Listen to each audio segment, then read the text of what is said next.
আসসালামু আলাইকুম, আমি সুমাইয়া এশা, জীববিজ্ঞান বিষয়ক প্রভাষক, ঢাকা সিটি মডেল কলেজ। আজকে আমরা জীববিজ্ঞান দ্বিতীয় পত্রের একটি গুরুত্বপূর্ণ বিষয় সম্পর্কে আলোচনা করব। বিষয়টি হচ্ছে রক্ত। রক্তের আজকে আমরা প্লাজমা, রক্তকণিকা এবং রক্ততঞ্চন এই তিনটা বিষয় সম্পর্কে জানার চেষ্টা করব। প্রথমে, রক্ত কি? রক্ত হলো একটি তরল যোজক কলা। এখন আসি আমরা রক্ত সম্পর্কে। রক্ত আমাদের দেহের মোটামুটি ওজনের 8% হয়ে থাকে। একটা মানুষের দেহের ওজনের 8% হয়ে থাকে। সেই হিসাবে গড় হিসাবে দেখা যায় আমাদের দেহে 5 থেকে 6 লিটার রক্ত পাওয়া যায় এবং পিএইচ মাত্রাটা সামান্য ক্ষারীয় প্রকৃতির হয়ে থাকে এবং গড়ে ধরা হয় 7.40 তাপমাত্রা 36 থেকে 38 ডিগ্রি সেলসিয়াস। আমরা দেখব কিভাবে রক্ত দেহের তাপমাত্রাকে নিয়ন্ত্রণ করে থাকে। এরপরে আপেক্ষিক গুরুত্ব। একটা রক্তের আপেক্ষিক গুরুত্ব খুবই গুরুত্বপূর্ণ। সেক্ষেত্রে দেখা যায় এটা পানির চেয়ে একটু বেশি। পানির আপেক্ষিক গুরুত্ব সাধারণত 1 হয় এবং রক্তের আপেক্ষিক গুরুত্ব 1.045 থেকে 1.065 এবং রক্ত সামান্য নোনতা। নোনতা হওয়ার কারণ আমরা দেখব রক্তের ভিতরে আমরা দুইটা উপাদান পাবো, একটা জৈব উপাদান, একটা অজৈব উপাদান। অজৈব যে লবণগুলো এখানে উপস্থিত থাকবে সেগুলোর জন্য রক্ত মূলত একটু নোনতা স্বাদের হয়ে থাকে। আমরা যদি সেন্ট্রিফিউজ যন্ত্রে রক্তটাকে চালনা করে থাকি সেখানে আমরা দেখব রক্তটা তিনটা স্তরে বিভাজিত হয়। প্রথমত পাওয়া যায় প্লাজমা অংশ, প্লাজমা 55%, এখানে বাফার কোডটা থাকে এবং পরবর্তীতে রক্ত যে কণিকাগুলো সেগুলো নিচে স্তরীভূত হয়, সেটার পরিমাণ হয় 45%।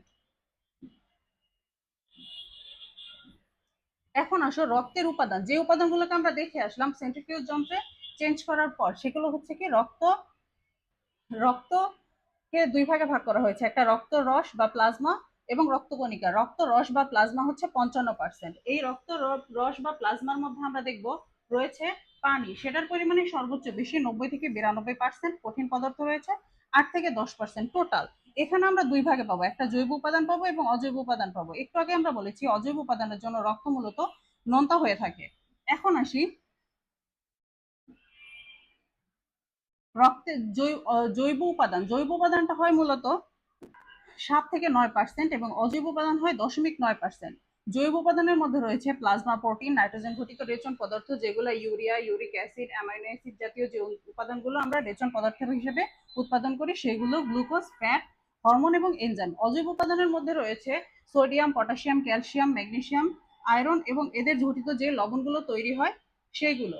এরপরে হচ্ছে রক্ত কণিকা। রক্ত কণিকার ক্ষেত্রে আমরা 45% দেখেছি, সেখানে আমরা তিন ধরনের রক্তকণিকা দেখতে পাই: লোহিত রক্তকণিকা, শ্বেত রক্তকণিকা, অনুচক্রিকা। লোহিত রক্তকণিকা বা রেড ব্লাড সেল RBC, শ্বেত রক্তকণিকা হোয়াইট ব্লাড সেল WBC, আর হচ্ছে অনুচক্রিকা প্লেটলেট।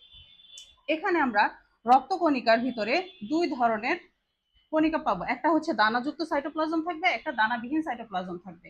যেগুলো দানাযুক্ত সাইটোপ্লাজম হবে সেগুলো হচ্ছে নিউট্রোফিল, ইউসোনোফিল আর বেসোফিল। আর অ্যাগ্রানুলোসাইট বা হচ্ছে দানাবিহীন যেগুলো থাকবে সেগুলোর মধ্যে হচ্ছে মনোসাইট, লিম্ফোসাইট। এগুলো সম্পর্কে আমরা পরবর্তীতে জানবো।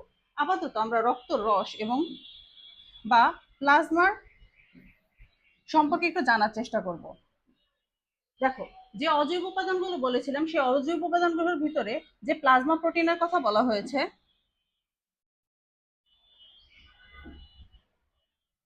প্লাজমা প্রোটিনের কথা বলা হয়েছে সেটা মোটামুটি 7.5%-এর মতো থাকে। এখানে অ্যালবিউলিন, গ্লোবিউলিন, প্রোথ্রম্বিন এবং ফাইব্রোনোজেন জাতীয় উপাদান থাকে এবং নাইট্রোজেন ঘটিত বর্জ্য পদার্থের ক্ষেত্রে এটা আমি আগে বলেছি urea, uric acid, creatinine, xanthine, ammonia জাতীয় উপাদান থাকে এবং অন্যান্য আরো কিছু উপাদান থাকতে পারে, সেগুলো হচ্ছে গ্লুকোজ, ফ্যাট, কোলেস্টেরল এবং হরমোন। এখন এসে আমরা রক্তরস কি কাজ করে, রক্তরসের প্রধান কাজটা কি। একটু আগে আমি বলেছিলাম রক্তরস দেহের তাপের সমতা রক্ষা করে। আমাদের দেহের মূল যে তাপ উৎপাদনকারী অঞ্চলের মধ্যে রয়েছে মূলত পেশি এবং হচ্ছে যকৃত। এই পেশি এবং যকৃতের ভিতরে যে অতিরিক্ত তাপটা উৎপাদন হয় এই তাপটা সারা দেহের মাধ্যমে পরিবাহিত করে ও তাপটাকে সমতা বিধান করার চেষ্টা করে এবং রক্ত জমাট বাঁধার যে উপাদানগুলো রয়েছে আমরা পরবর্তীতে রক্ত তঞ্চনে করব সেই উপাদানগুলোকে ওরা পরিবহন করে থাকে এবং রক্ত এবং অম্লের ভারসাম্য রক্ষা করে। রক্ত এবং অম্ল, অম্ল এবং ক্ষারের মধ্যে যে ব্যালেন্সটা প্রয়োজন হয় আমাদের, আমরা কি দেখেছি রক্ত ঈষৎ ক্ষারীয়, সেক্ষেত্রে অম্ল এবং ক্ষারের একটা ব্যালেন্সের প্রয়োজন রয়েছে, সেটি এর রক্তরস করে থাকে এবং বিভিন্ন এনজাইম, হরমোন, লিপিড পরিবহন করে।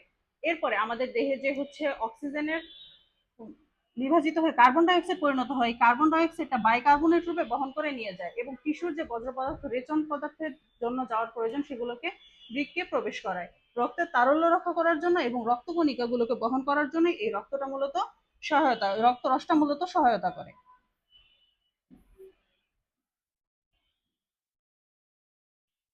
এখন আমরা রক্তের কার্যাবলী সম্পর্কে একটু জানবো। রক্তের কার্যাবলী কি? এই যে আমরা রক্ত রস সম্পর্কে জানলাম এবং রক্ত কণিকার পার্টটা বাকি আছে, এবং তাহলে আমাদের এই রক্তে নিশ্চয়ই কিছু কাজ আছে দেহের ভিতরে, সে কি করে সেই কাজগুলোকে আমরা একটু সংক্ষেপে জানার চেষ্টা করবো। সেক্ষেত্রে দেখবো আমরা যে পুষ্টি দ্রব্যগুলো গ্রহণ করে থাকি খাদ্যে, সেই পুষ্টি দ্রব্যগুলো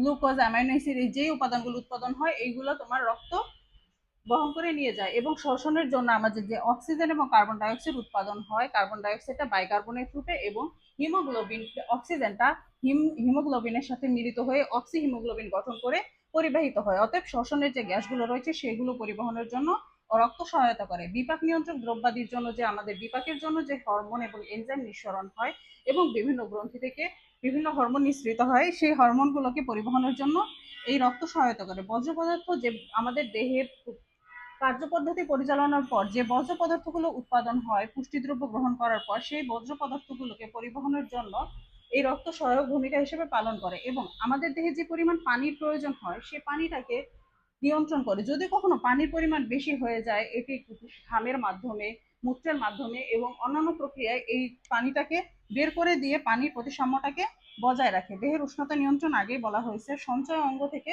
খাদ্য পরিবহন, আমরা অনেক সময় না খেয়ে থাকলে বা রোজার সময় যে খাদ্যের ঘাটতি সৃষ্টি হয়, সেক্ষেত্রে আমাদের যে সঞ্চয় অঙ্কগুলো রয়েছে যেখানে খাদ্যটা মূলত জমা থাকে, সেই খাদ্যগুলোকে ও বহন করে নিয়ে দেহের কাজে সহায়তা করে। আয়নের সমতা রক্ষা করা, অম্লক্ষারের সাম্যাবস্থা বলেছি, বাকিগুলো তোমরা দেখবা। এইগুলো রোগ নির্ণয়, আমরা অনেক যে কোনো পরীক্ষা, যে কোনো রোগ নির্ণয় করার জন্য প্রাইমারি স্টেজে কি করি, একটা রক্তের টেস্ট করাই। এই রক্তের টেস্টটা তো মূলত রক্তের যে মাত্রাগুলো রয়েছে, তোমার haemoglobin, white blood cell, red blood cell, agranulocyte, গ্রানুলোসাইডের যে অনুচক্রিকা, এগুলো রয়েছে, সব কিছুর একটা টেস্ট করার ফলেই দেখা যায় তোমার আমরা রোগটা সম্পর্কে মোটামুটি একটা আইডিয়া করতে পারি। তাহলে এই রোগ নির্ণয়ের জন্য রক্ত পরীক্ষাটা কিন্তু খুবই গুরুত্বপূর্ণ। এখন আমরা যে রক্তকণিকার পার্টটা বাদ রাখছিলাম, সেক্ষেত্রে প্রথম যে রক্তকণিকাটা সম্পর্কে আমরা জানবো সেটা হচ্ছে লোহিত রক্তকণিকা। এটি একটি গ্রিক শব্দ থেকে এসেছে। সেটি হলো এরিথ্রোস। এরিথ্রোস হচ্ছে লোহিত এবং কাইটোস হচ্ছে কোষ।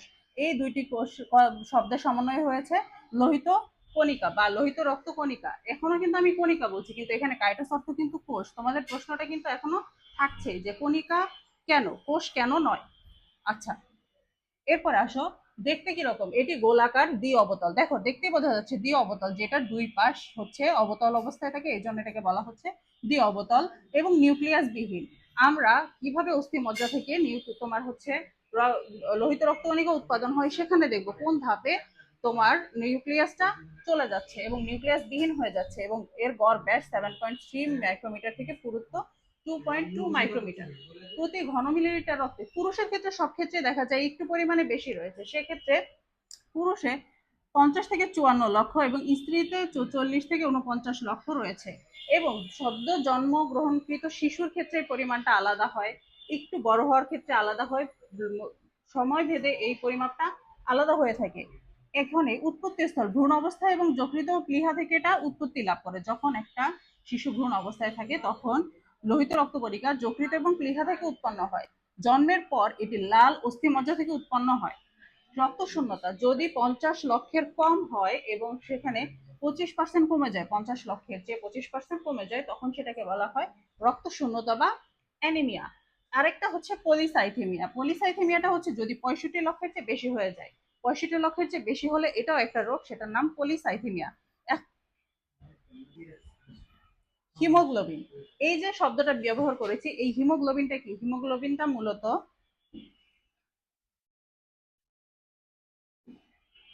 হিম নামক লৌহযুক্ত একটা রঞ্জক পদার্থ রয়েছে, যেটার জন্য মূলত রক্ত লাল হয়, এবং গ্লোবিন নামক একটা প্রোটিন নিয়ে এটা গঠিত হয়। এইটার 4টা খণ্ডক একটার সাথে একটা হিম গ্রুপ গঠন করে। এইটার সাথে মিলিত হয়ে অক্সি হিমোগ্লোবিন রূপে মূলত অক্সিজেনটা আমাদের দেহে পরিবাহিত হয়ে থাকে। প্রতি 100 মিলিলিটার রক্তে 16 গ্রাম হিমোগ্লোবিন থাকে। এটা আমাদের একটা গুরুত্বপূর্ণ বিষয়, আমাদের সকলের জানা থাকা উচিত। এখন আসি, রেড ব্লাড সেল বা লোহিত রক্তকণিকা কি কাজ করে থাকে। লোহিত রক্তকণিকার প্রধান কাজ হচ্ছে অক্সিজেন এবং অধিকাংশ ক্ষেত্রে কার্বন ডাইঅক্সাইড পরিবহন করে। যদি অক্সিজেন পরিবহনের সময় সে অক্সি হিমোগ্লোবিন গঠন করে, যখন সে কার্বন ডাইঅক্সাইড পরিবহন করে তখন সে কার্বক্সি হিমোগ্লোবিন গঠন করে। রক্তের ঘনত্ব এবং সান্দ্রতা রক্ষা করার ক্ষেত্রে এটি সহায়তা করে। অম্ল ক্ষারের ভারসাম্য বাফার হিসেবে সহায়তা করে, এটা পূর্বে বলা হয়েছে। এবং ব্লাড গ্রুপিং নির্ধারণের জন্য আমরা যে পরীক্ষাগুলো করে থাকি সেখানে অ্যান্টিবডি দুইটি থাকে, এ বি, এবং অ্যান্টিজেন দুইটা থাকে, এ বি। এদের ক্ষেত্রে তোমার এই ব্লাড গ্রুপিং নির্ধারণের জন্য রেড ব্লাড সেলটা সহায়তা করে থাকে। এরপর আমরা দেখব হোয়াইট ব্লাড সেল বা শ্বেত রক্তকণিকা। এখানে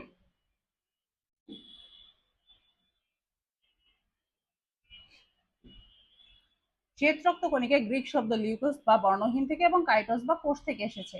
বর্ণহীন কণিকা অর্থাৎ যে বর্ণকণিকা কোনো রং দিয়ে থাকে, রং দেয় না, তাদেরকে বলা হচ্ছে শ্বেত রক্তকণিকা। এটি নিউক্লিয়াস যুক্ত। আমরা পেয়েছিলাম কি লোহিত রক্তকণিকাতে নিউক্লিয়াস থাকে না, কিন্তু এখানে আমরা দেখবো শ্বেত রক্তকণিকার নিউক্লিয়াস রয়েছে, এখানে কোনো হিমোগ্লোবিন থাকে না, অর্থাৎ হিম গ্রুপটা এখানে অনুপস্থিত। অনিয়তাকার বড় কোষ এবং দেহের ভ্রাম্যমান প্রতিরক্ষাকারী একক হিসেবে কাজ করে। ভ্রাম্যমান প্রতিরক্ষাকারী একক বলতে বোঝায় যেটি পরিবহনের মাধ্যমে দেহের যে রোগ রয়েছে বা রোগ কোনো জীবাণু যদি প্রবেশ করে সেই জীবাণুগুলোকে ধ্বংস করার জন্য এটি সহায়তা করে থাকে। এই প্রক্রিয়াটার নাম হচ্ছে ফ্যাগোসাইটোসিস প্রক্রিয়া। এই প্রক্রিয়া এসে কি করে জীবাণুটাকে ধ্বংস করে। এখানে লোহিত রক্তকণিকার দুইটা ভাগে ভাগ করা হয় মূলত, সেটা কি একটা হচ্ছে অ্যাগ্রানুলোসাইট, একটা গ্রানুলোসাইট। পূর্বে এটা বলেছি যে একটা দানাহীন সাইটোপ্লাজম থাকে, একটা দানাযুক্ত সাইটোপ্লাজম থাকে। দানাহীন বা দানাবিহীন যে সাইটোপ্লাজম রয়েছে সেটা একটা হচ্ছে মনোসাইট, একটা লিম্ফোসাইট, আর একটা দানাযুক্ত সাইটোপ্লাজম একটা হচ্ছে, যেটা হচ্ছে তিনটা, সেটা কি নিউট্রোফিল, ইউসিনোফিল আর বেসোফিল। মনে রাখবো যেগুলাতে ফিল থাকবে, ফিল শব্দটা থাকবে, সেগুলাতে কি হবে দানা যুক্ত হবে। আর একটা মনে রাখলে অটোমেটিক আরেকটা সম্পর্কে আমাদের মোটামুটি একটা আইডিয়া থাকে। ঠিক আছে, এখানে আসো, যদি লিউকোসাইটোসিস হয় সেটা কি হোয়াইট ব্লাড সেলের সংখ্যা অস্বাভাবিক হারে বেড়ে যায়, এটি একটি রোগ। এবং যদি হচ্ছে লিউকোপেনিয়া হয়, এটি ডাব্লিউবিসি এর পরিমাণ কমে যায় এবং আমাদের আস্তে আস্তে রোগ প্রতিরোধ ক্ষমতা হ্রাস পায়। আর যদি আমরা বলি লিউকোমিয়ার কথা, এটা এক ধরনের ব্লাড ক্যান্সার বলা হয় এটাকে। এটা মূলত কি কাজ করে, এটা আমাদের অস্বাভাবিক হারে বৃদ্ধি পায় তোমার হচ্ছে রেড হোয়াইট ব্লাড সেলের সংখ্যা। এই রোগটা ক্যান্সার হিসেবে এটাকে পরিগণিত করা হয়। এরপরে হচ্ছে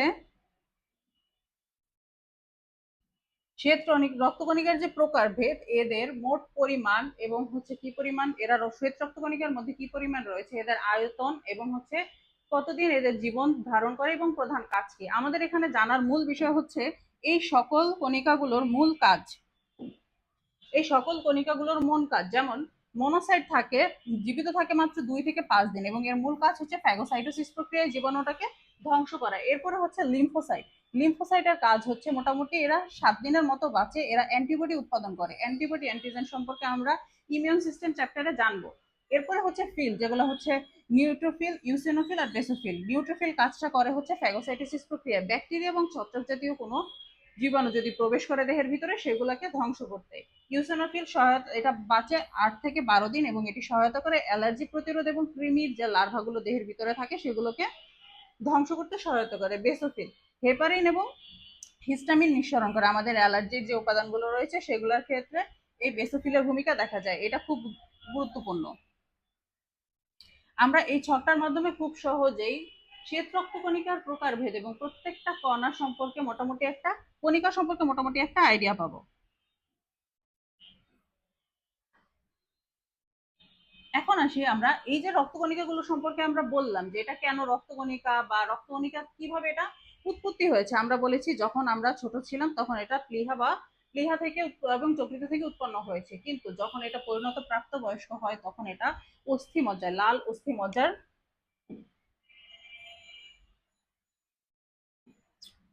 লাল অস্থিমজ্জার স্টেম কোষ থেকে এটা তৈরি হয়ে থাকে। সেক্ষেত্রে দেখো লাল অস্থিমজ্জা স্টেম কোষ, এই যে এইটা লাল অস্থিমজ্জা, এটার স্টেম কোষ থেকে এই যে স্টেম কোষটা গেল, এই স্টেম কোষটা থেকে এরিথ্রোব্লাস্ট, তারপরে হচ্ছে এখানে হবে হচ্ছে মায়োব্লাস্ট এবং হচ্ছে মনোব্লাস্ট, এরপরে হচ্ছে লিম্ফয়েড প্রোজিনেটর এবং হচ্ছে মেগাক্যারিওসাইট। এইখান থেকে হচ্ছে তোমার স্টেম কোষগুলো বিভাজিত হয় এবং বিশেষিত একটা কোষে পরিণত হয়। প্রথমে এটা লাল অস্থিমজ্জা থেকে শুরু হয়, স্টেম কোষ থেকে। এখান থেকেই দেখার বিষয় সেটা হচ্ছে এই যে লোহিত রক্তকণিকা যে নিউক্লিয়াস থাকে না, এটা মূলত এই পরিণত রক্তকণিকা যখন হিসেবে আত্মপ্রকাশ করে এবং স্টেম কোষটা বিভাজিত হয়ে যায়, তখনই এই নিউক্লিয়াসটাকে ত্যাগ করে দিয়ে এরিথ্রোসাইট দ্বি অবতল কোষে পরিণত হয় এবং হচ্ছে এটা তো লাল বর্ণের হয়। এরপরে হচ্ছে মায়োব্লাস্ট, এটা হচ্ছে পরবর্তীতে নিউট্রোফিল, ইউসিনোফিল এবং বেসোফিলে পরিণত হয়। এরপরে হচ্ছে মোনোব্লাস্ট, এটা হচ্ছে মোনোসাইটে পরিণত হয়। এরপরে লিম্ফোব্লাস্ট, এটা হচ্ছে লিম্ফোসাইটে পরিণত হয়। মেগা ক্যারিওসাইট, এটা মেগা ক্যারিওসাইটে থেকে প্লেটলেট উৎপাদন করে, যেটা আমাদের রক্ত তঞ্চনে সহায়তা করবে এবং এটা আমাদের পরবর্তী রক্তকণিকা। সেক্ষেত্রে আমরা এই ছকটার মাধ্যমে মোটামুটি এই চিত্রটাকেই উপস্থাপন করা হয়েছে। তোমরা খুব সহজে যাতে ছবির মাধ্যমে এবং হচ্ছে ছকের মাধ্যমে বুঝতে পারো, সেজন্য এটা উপস্থাপন করা হয়েছে। এখন অনুচক্রিকা প্লেটলেট এটা কি? এটা হচ্ছে যেটা আমাদের মূলত রক্তকে জমাট বাঁধতে এবং এই যে তোমাদের সেই প্রশ্নটার উত্তর, এই প্রশ্নটাকে গ্রহণ করতে পারো, অথবা তুমি তোমার নিজেদের মতো অ্যান্সার করে আমাকে কমেন্ট বক্সে জানাতে পারো যে রক্তকণিকাকে রক্তকোষ বলা হয় না কেন। আমি তোমাদেরকে খুব সহজে এটা বলে দিতে পারি। অধিকাংশ ক্ষেত্রে রক্তকণিকার যে একটা কোষে যে উপাদানগুলো থাকা উচিত, like nucleus, mitochondria, Golgi body, সেগুলো এখানে আমরা দেখতে পাবো না এবং বিভাজিত হয়ে একটা কোষ বিভাজিত হয়ে বিভিন্ন ধরনের বিভাজন হয়, মাইটোসিস, মিওসিস, অ্যামাইটোসিস, যেটাই বলো। সেক্ষেত্রে কিন্তু এইটা কোন রকম বিভাজিত হয়ে এটা কিন্তু তোমাকে নতুন কোষ তৈরি করছে না, এটা কিন্তু লোহিত ওই লোহিত এই দেখো, লোহিত অস্থিমজ্জা থেকে তোমার স্টেম কোষ থেকে এটা হচ্ছে। তার মানে কি, তুমি এটাকে কোনোভাবেই বিভাজিত হয়ে বা মাইটোসিস, মিওসিস, অ্যামাইটোসিস কোনোটা করেই কিন্তু এটাকে তুমি ইয়া করতে পারবা না, নতুন কোষ তৈরি করতে পারবে না। অতএব এটা মূলত এক প্রকার কোষ নয়। এবং এটাই যে পরবর্তীতে তোমাদের এইটাই লেখা আছে, দেখো, যে হচ্ছে অস্থিমজ্জা থেকে স্টেম কোষ থেকে হয় এবং মাতৃকা এরা ভেসে বেড়ায়, কোনো সুসংবদ্ধ টিস্যু গঠন করে না, তাই এটাকে কোষ বলা হয় না। এই প্রশ্নটা গুরুত্বপূর্ণ। এখন আসি অনুচক্রিকার ক্ষেত্রে। অনুচক্রিকা কি? এই যে একটু আগে আমরা দেখলাম মেগা ক্যারিওসাইট থেকে উৎপন্ন হয় এবং এর কোষের যে ভগ্নাংশ থাকে এটা থেকে মূলত এটা তৈরি হয়ে থাকে। এটা নিউক্লিয়াস থাকে না, অনিয়ত আকার, এবং যদি নিউক্লিয়াস না থাকে অবশ্যই তার হায়াত বেশি দিনও হয় না। সেক্ষেত্রে দেখা যায় 5 থেকে 9 দিন। এবং এরা কোথায় ধ্বংস হয়? যকৃত এবং প্লীহাতে ধ্বংস হয়। দেখো, প্রধান কাজ কি? প্লেটলেট যে প্লাক সৃষ্টি করে রক্তপাত বন্ধ করে। আমরা একটু পরে এইটার পরের টপিকেই বলবো রক্ততঞ্চন বা কিভাবে হচ্ছে রক্তটাকে জমাট বাঁধতে সহায়তা করে। সেক্ষেত্রে আমরা দেখব কিভাবে এটা রক্তপাত বন্ধ করতে সহায়তা করে এবং বিভিন্ন ধরনের ক্লটিং ফ্যাক্টর ক্ষরণ করে, যার জন্য এই রক্ত তঞ্চনটা ত্বরান্বিত হয়। এরপরে হচ্ছে সেরোটোনিন ক্ষরণ করে, যা রক্তনালীর সংকোচন ঘটায় না। আমরা তোমাদের জন্য একটা প্রশ্ন রইলো, সেই প্রশ্নটা হচ্ছে, দেহের বাইরে যখন রক্তক্ষরণ হয় তখন খুব দ্রুত রক্ত জমাট বাঁধার একটা প্রক্রিয়া শুরু হয়, কিন্তু দেহের ভিতরে আমাদের কেন কখনোই রক্ত জমাট বেঁধে যায় না? এরপরে কতগুলো গ্রোথ ফ্যাক্টর রয়েছে, এই গ্রোথ ফ্যাক্টর গুলো ক্ষরণ করে এবং হচ্ছে এন্ডোথেলিয়ামকে রক্ষা করে থাকে। এখানে লোহিত রক্তকণিকা, শ্বেত রক্তকণিকা এবং অনুচক্রিকার পার্থক্যগুলো ছক আকারে দেওয়া হয়েছে, যাতে তোমরা খুব সহজে এই পার্থক্যগুলোকে দেখে এইটা সম্পর্কে মোটামুটি একটা আইডিয়া রাখো এবং খুব বেশি না পড়ে কম পড়েও এই সম্পর্কে তোমরা একটা ভালো ধারণা রাখতে পারো। দেখো, প্রধান কাজগুলো প্রধান কাজগুলো খুবই গুরুত্বের সাথে দেখবা। আকার, আকৃতি, এখানে 3টা কণিকার যে বর্ণনা দেওয়া হয়েছে এগুলো সবগুলো আমরা খুব ভালোভাবে দেখব। এবং আয়ু কতদিন, কার কতদিন, কি কতদিন থাকে।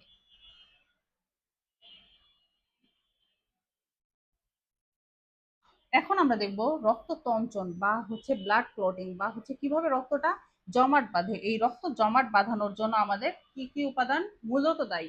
এই রক্ত জমাট বাঁধার জন্য আমরা মোট 13 ধরনের ক্লটিং ফ্যাক্টর পাবো। তার ভিতরে সবচেয়ে গুরুত্বপূর্ণ হচ্ছে 4টা ফ্যাক্টর। একটা হচ্ছে ফাইব্রিনোজেন, প্রোথ্রম্বিন, আর হচ্ছে থ্রোম্বোপ্লাস্টিন আর ক্যালসিয়াম আয়ন। এর ভিতরে আমরা যেই ফ্যাক্টরগুলো মোটামুটি খুবই খুবই গুরুত্বপূর্ণ সেটা সম্পর্কে একটু ধারণা রাখবো।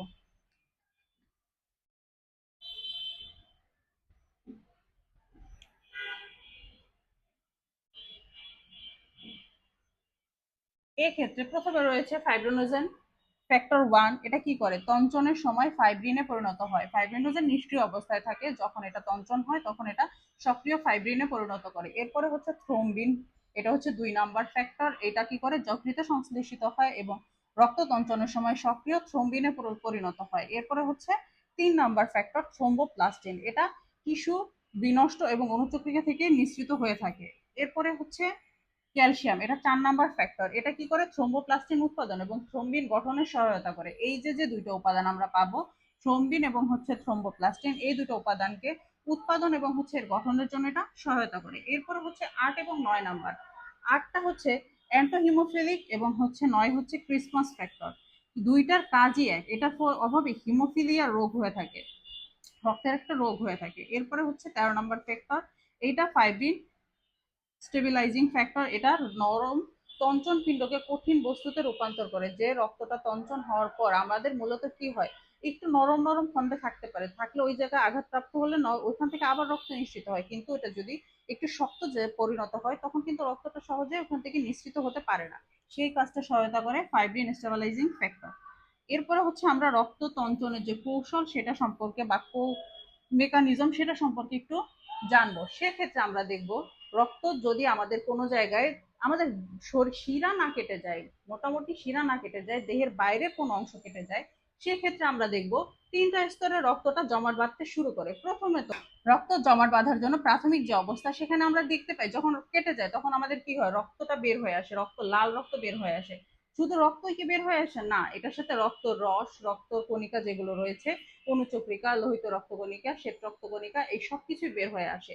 তখন এই জায়গাটাকে মেকআপ করার জন্য বা জমাট বাঁধানোর জন্য বা রক্তটা বন্ধ করার জন্য আমাদের দেহ সক্রিয়ভাবে এই কাজটা শুরু করে, এবং সেটাই হচ্ছে রক্ততঞ্চন প্রক্রিয়া। সেক্ষেত্রে ওরা প্রথমে কি করে দেখো, প্রথমে রক্ত জমাট বাঁধার জন্য একটা গঠন তৈরি করতে চায়। সেক্ষেত্রে ওরা প্রথমে চিন্তা করে আমরা অনুচক্রিকা গুলোকে আটকে দিব, অনুচক্রিকা গুলোকে আটকে দিলে শুধুমাত্র যে হচ্ছে তোমার রক্ত রসটা রয়েছে সেটা বের হয়ে যেতে থাকবে, এবং রক্ত রসের পর শুধুমাত্র সেরামটা বের হয়ে যাবে, রক্ত রস আর বের হয়ে যাবে না। সেক্ষেত্রে কিভাবে করে, প্রথমেই বিনষ্ট অনুচক্রিকা এবং টিস্যুজাত যে উপাদানগুলো থাকে সেই উপাদানগুলোকে থ্রম্বোপ্লাস্টিনে রূপান্তর করে, এখানে এই রক্তকণিকাগুলোর এখানে এটাকে থ্রম্বোপ্লাস্টিন আস্তে আস্তে রূপান্তরিত করে। এরপরে নিষ্ক্রিয় যে প্রথম বিনটা আমাদের ইয়াতে ছিল, রক্তে ছিল, সেটাকে থ্রম্বিন বা সক্রিয় উপাদানে পরিণত করে, আস্তে আস্তে সক্রিয় থ্রম্বিনে পরিণত করে। এবং হচ্ছে প্রথমে ফাইব্রিনোজেন বা হচ্ছে এই যে জালকগুলো আমরা দেখতে পাচ্ছি যে এত পুরো, প্রথমে এত পুরো থাকে না, এটা একটা মনোমার তৈরি করে, হালকা ছোট ছোট ছোট ছোট জালকগুলো তৈরি করে। এভাবে ফাইব্রিন মনোমার তৈরি করে, অনেকগুলো ফাইব্রিন মনোমার একত্রিত হয়ে পরস্পর একটা জালক সৃষ্টি করে। পরে হচ্ছে সেটা কি হয়, ফাইব্রিন পলিমার, এই যে ফাইব্রিন পলিমার হয়ে একটা জালক তৈরি করে, যেই জালকের মাধ্যমে যে কণিকাগুলো রক্তের ভিতরে থাকে সেগুলোকে বের হতে দেয় না, এবং হচ্ছে রক্ত কণিকাগুলো আটকে যায় ফাইব্রিন জালকের মাধ্যমে, এবং রক্তটা মোটামুটি জমাট বেঁধে যায়, বা সরি, রক্তটা মোটামুটি সেখানে আটকা পড়ে যায়, এবং হচ্ছে তখন যে উপাদানটা বের হয়ে যায় সেটা সামান্য পরিমাণ রক্ত আসে এবং পরবর্তীতে সেরামটা বের হয়। এখানে কোনো প্রকার রক্তকণিকা থাকে না। এখানে রক্ত তঞ্চনের জন্য আমাদের স্বাভাবিক অবস্থায় 4 থেকে 5 মিনিট সময় লাগে, এবং তঞ্চনের পরেতে ফাইব্রিনোজিন বা প্রথম দিন যে দুইটা উপাদান, সেই দুটো উপাদান কিন্তু থাকবে না, কারণ সেটা কিন্তু এখানে হচ্ছে তঞ্চনের পর সেখানে থেকে নিঃসৃত হবে হচ্ছে মূলত সেরাম। এরপরে হচ্ছে আমাদের যে রক্তটা জমাট না বাঁধে, অনেকের আছে এরকম রোগ হয় যে রক্ত একবার পড়া শুরু হলে সেটা আর বন্ধ হয় না, সেক্ষেত্রে সেই রোগটাকে বলা হয় হচ্ছে, এটা আমাদের মূল হিমোফিলিয়া বলা হয়। এটা মূলত ফ্যাক্টর 8 এবং 9 এর কারণে এটা হয়ে থাকে। রানী এলিজাবেথের বংশধরে এই রোগটা কিন্তু, সরি, ভিক্টোরিয়ার দেখা গেছে, কিন্তু মহারানী ভিক্টোরিয়ার বংশধরে কিন্তু এই রোগটা দেখা গেছে, যেখানে হচ্ছে তারা সবাই মূলত হিমোফিলিয়াতে আক্রান্ত ছিল, অর্থাৎ তাদের রক্তের ফ্যাক্টর 8 এবং 9 দুইটা কাজ করতো না, যার ফলে এই রোগটা কিন্তু বংশানুক্রমে পরিবাহিত হয়, সেটা আমরা পরবর্তীতে জানবো। এখন রক্ত তঞ্চনের তাৎপর্য এবং প্লাজমা সিরামের পার্থক্য। এখানে প্লাজমা সিরামের পার্থক্যটা শুধুমাত্র তোমাদের জানানোর জন্য দেওয়া হয়েছে, তোমরা এটা দেখতে পারো, আমি মুখে মুখে বলে দিয়েছি, কিন্তু পার্থক্যটা তোমরা দেখলে এক নজরে সেটা তোমাদের মনে থাকবে এবং হচ্ছে মাথায় থাকবে। এরপরে হচ্ছে রক্ত তঞ্চনের তাৎপর্য, যে রক্তটা আমাদের ক্ষরণ হলো, এই রক্তটাকে তো আমাদের বন্ধ করা প্রয়োজন, সেই ক্ষেত্রে আমাদের এই রক্ত তঞ্চনটা খুবই গুরুত্বপূর্ণ। আর হচ্ছে রক্ত সংবহনতন্ত্রের আয়তন ঠিক রাখে এবং রক্ত সংক্রমণ প্রতিরোধে সহায়তা করে। রক্তনালীর ভিতরে রক্ত কেন জমাট বাঁধে না, এই প্রশ্নটা আমি তোমাদের কাছে রেখেছিলাম। সেই প্রশ্নটার উত্তর এখানে দেওয়া আছে, তোমরা চাইলে এই উত্তরটা নিতে পারো অথবা নিজেদের মতো অ্যান্সার করে আমাকে দেখাতে পারো। এখানে মূল কারণ হচ্ছে আমাদের রক্তনালীর ভিতরে স্তরটা হয় মসৃণ, এটার ভিতরে রক্ত চলাচলের জন্য কোনো প্রতিবন্ধকতার সৃষ্টি হয় না, এবং রক্ত না কোনো কোনো অংশ কেটে না যাওয়া পর্যন্ত সেখানে কিন্তু আমরা মূলত বাতাস প্রবেশ করতে পারে না। অতএব সংস্পর্শ না পেলে সেখানে কিন্তু স্বাভাবিকভাবে গতিটা থাকে, এবং হচ্ছে রক্তনালীর ভিতরে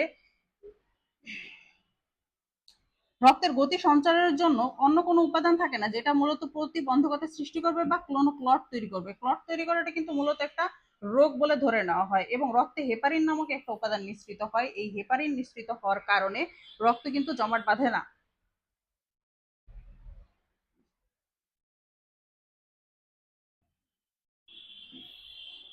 এখন আমি এখানে একটি ছকের মাধ্যমে কিছু মনে রাখার কৌশল, যেগুলো খুব সহজে মনে রাখা যায়, পরীক্ষার আগে দেখে নেওয়া যায়, এরকম কিছু কৌশল তোমাদের সামনে দিয়েছি। তোমরা চাইলে এটা ফলো করতে পারো, এবং সেটা আশা করছি তোমাদের জন্য সহায়ক হবে। পরবর্তীতে এখানে কিছু গুরুত্বপূর্ণ সংক্ষিপ্ত প্রশ্ন রাখা হয়েছে, যে প্রশ্নগুলোর উত্তর আমি তোমাদের কাছ থেকে আশা করব, যে প্রশ্নগুলো তোমরা আমাদের সাথে কন্ট্যাক্ট করার মাধ্যমে দিবে বা কমেন্ট বক্সে জানাতে পারো, বা তোমরা নিজেদের প্রয়োজনে নিজেরা শিখে রাখতে পারবে। আশা করছি তোমাদের ভালোই হবে, মন্দ কিছু হবে না। এবং হচ্ছে গুরুত্বপূর্ণ কিছু রচনামূলক প্রশ্ন, যে প্রশ্নগুলো আমি মোটামুটি আলোচনা করেছি এবং যে প্রশ্নগুলো এখানে খুবই গুরুত্বপূর্ণ, সেই রকম কিছু প্রশ্ন এখানে তুলে ধরা হয়েছে। আশা করছি তোমরা উপকৃত হবে এবং প্রশ্নগুলো নিজেদের যোগ্যতায় দক্ষতায় অ্যান্সার করার চেষ্টা করবে। আজকের ক্লাস এই পর্যন্তই। ধন্যবাদ। আসসালামু আলাইকুম। ঢাকা সিটি মডেল কলেজের পক্ষ থেকে